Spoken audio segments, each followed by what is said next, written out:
3주 정도 지나니까 이제 피부 발진이나 가려움증이 많이 해소됐다는 거죠. 네네. 이제 그런 증세가 다 없어졌습니다. 현재로는. 이분 표현대로 한 일주일 정도 중단했을 때는 별 변화가 없었는데 일주일이 딱 벗어나자마자 가려움증, 이 발진이 좋아졌다고 합니다.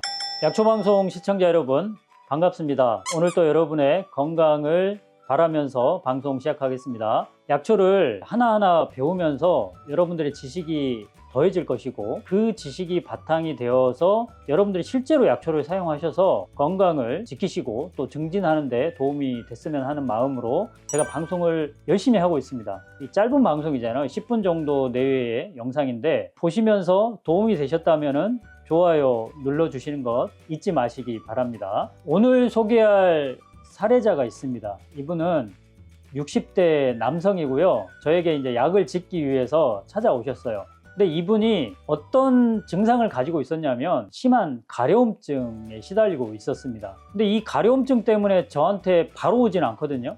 어떤 단계를 거칠까요? 물론 병원을 갑니다. 피부과 가서 약 처방을 받아서 복용했는데 안 좋아지는 거예요. 몇 달째 안 좋아지고 있어서 하다 못해서 이제 저한테 찾아온 케이스입니다. 제가 상담을 하면서 몇 가지 계속 체크를 했죠. 근데 이분이 약을 복용하는 게 있더라고요. 이분에게만 그런 건 아니고 많은 분들이 저한테 상담을 하러 오면은 약을 지어드려야 맞을까? 아니면 질병에 어떤 원인이 있을 텐데 그 원인 되는 것을 제거해 주는 게 맞을까? 무슨 뜻이냐면 생활 패턴을 교정해 주는 것, 또는 식생활에 어떤 문제점이 있는지를 찾아서 그거를 개선해 주는 거죠. 그 방법을 쓰는 때가 많거든요. 저는 약을 지어주지 않고도. 근데 이분 케이스가 그랬습니다. 자, 이분하고 전화 통화로 좋아졌다는 사연을 제가 받았는데 듣고 이어가겠습니다. 예, 안녕하세요. 네, 안녕하세요, 교수님. 네, 잘 지내셨죠? 네네, 잘 지냈습니다. 그간의 경과를 좀 말씀해 주시겠어요?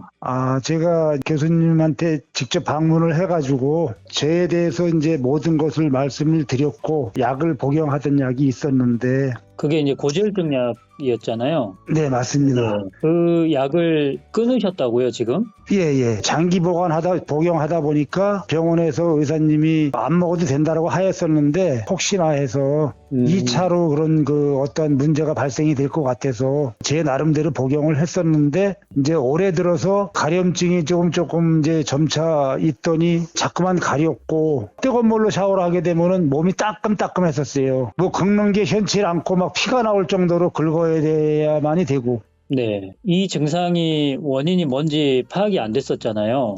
전혀 파악이 제가 알 수도 없었고 처방전을 받아서 약을 복용도 했었고 바르는 크림 약을 줘서 네. 이제 여러 번 해가지고 제가 했는데 효과를 전혀 보질 못했습니다.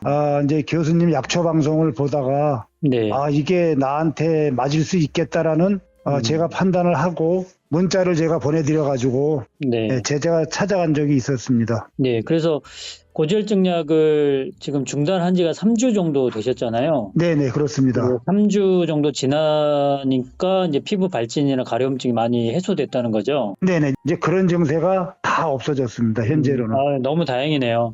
이분이 60대 남성이고 구리시에 사시거든요. 피부 발진이 심해졌고요. 더우면은 발진이 심해져요. 이거는 뭐 일반적이라고 할 수가 있는데 원래 이분이 가지고 있던 게 변비가 좀 심했거든요. 여러분 탱자 아시죠? 탱자의 작은 열매를 약 이름으로 지실이라고 하거든요. 근데 이 지실에 대해서 제가 방송한 적이 있어요. 변비 치료 효과가 좋습니다 라고. 당시에 이 방송을 보시고 지실을 다려 드셨다 합니다. 그랬더니 변비가 좋아지고 이 피부 가려움증도 좀 좋아졌다는 거예요.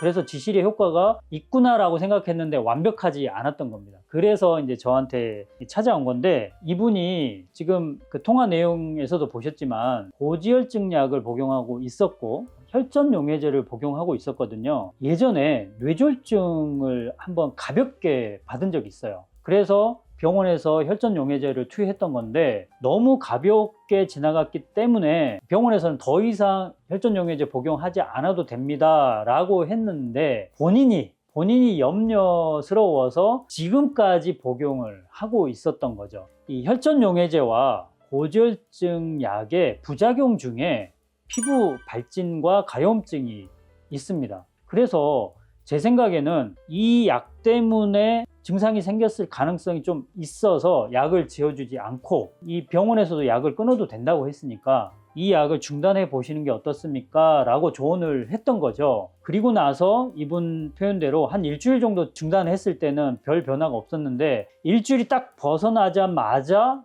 가려움증, 이 발진이 좋아졌다고 합니다. 자, 여기서 제가 여러분께 강조하고 싶은 게 뭐냐면 현대의학이 발전하면서 우리에게 정말 큰 도움이 되는 것들이 많습니다. 예를 들면 뼈가 부러졌다, 수술해야 되잖아요. 그리고 암이 있다, 수술해야 되죠. 이렇게 우리한테 큰 혜택을 주는 그런 의료 기술들이 발전을 했지만 그럼에도 불구하고 지금 우리가 처방받아서 먹는 약이 완전한가라는 관점에서 봤을 때는 그렇지 않을 수 있다는 겁니다. 특히 장기간 복용하게 되는 그런 약들은요, 분명한 부작용을 가져옵니다. 예를 들면 고지혈증 약, 고혈압 약, 당뇨병 약, 이런 약들은 장기간 복용하잖아요. 이 약들의 부작용이 분명히 있습니다. 근데 이분 같은 경우도 장기간 약을 복용했기 때문에 아마도 처음부터 그 증상이 안 나왔겠지만 몸에 그 반응들이 갈수록 쌓여서 나왔던 것으로 이제 사료가 되는데, 특히 이제 고지혈증 약 복용하시는 분들이 많이 겪고 있는 부작용 중에 하나가 뭐냐면 근육통이거든요. 이 약을 먹으면 근육통이 생겨요. 그리고 간 수치가 쭉 올라가는 그런 반응들이 나타납니다. 그리고 고지혈증 약은 당뇨병 발병률을 또 높여줍니다. 무슨 뜻이냐면 이 약을 투여해 가지고 급한 불은 끄겠다는 거잖아요. 고지혈증 약의 급한 불이 뭡니까? 심장병을 예방한다든지 뇌졸중을 예방하는 그런 급한 불을 끌 수 있는데 또 다른 불이 다른 데로 번질 수 있다는 게 문제입니다. 내 몸에 다른 어떤 문제를 일으킨다는 거예요. 그래서 저는 약초 방송을 하면서 여러분에게 이제 강조하고 싶은 게, 어차피 병은 내 몸 안에서 생기고요. 그리고 내 몸에 기능이 문제가 생겼을 때 이 질병이 생기는 거잖아요. 근데 그 기능적인 문제는 내가 잘못 살았기 때문일 수 있습니다. 먹는 것 또는 생활하는 것, 생각하는 것 등등 내가 잘못된 방식으로 생활을 했기 때문에 질병이 생기는 거죠. 그 방식을 개선하지 않고 약으로만 치료를 하려고 하니까 부작용을 경험하면서 완벽한 치료가 되지 않는 그런 경우들이 있다라는 거죠. 자, 제가 마지막으로 이 얘기를 해드리고 싶은데요. 이 남성분이 보기 드물게 잘하고 있었던 게 하나가 있었어요. 고기 섭취량이 많지가 않고요. 평상시에 잡곡밥이나 보리밥을 너무 좋아하고요. 나물 종류를 특히 좋아한답니다. 이게 무슨 뜻인가요? 식이섬유 섭취량이 꽤 많다라는 뜻이에요. 현대인들에게 부족한 게 식이섬유인데 식이섬유 섭취량이 꽤 많습니다. 이게 정말 습관적으로는 좋은 거거든요. 근데 문제가 하나 있습니다. 이분이 식사 시간이 매우 빠릅니다. 빛보다 빠른 속도로 식사를 하세요.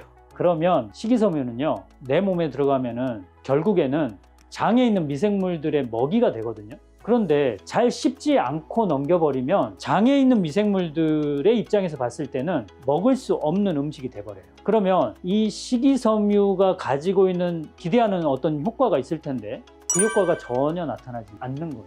그냥 그 식이섬유는 내 입을 통해서, 장을 통해서 그냥 지나갈 뿐입니다. 자, 여러분, 이분처럼 식이섬유 섭취를 늘리시고요. 꼭꼭 씹어 드시기 바랍니다. 여러분이 퇴비를 밭에 뿌릴 때 썩혀서 뿌려야 되겠죠. 퇴비를 만드는 볏짚을 그냥 밭에다 뿌린다. 그러면 퇴비의 효과가 나타나나요? 그 볏짚으로 인해서 식물이 잘 클 수 있을까요? 절대 그렇지 않죠. 잘 썩혀야 되잖아요. 썩힌 퇴비를 밭에 뿌려야 그 당해년도에 식물들이 자라는 데 도움이 되잖아요. 마찬가지입니다. 내가 음식, 식이섬유를 섭취할 때 잘 씹지 않고 넘긴다는 것은 그냥 볏짚을 뿌리는 행위하고 같습니다. 반대로 잘 씹어서 넘기면 잘 썩힌 퇴비를 밭에 뿌리는 행위하고 같죠.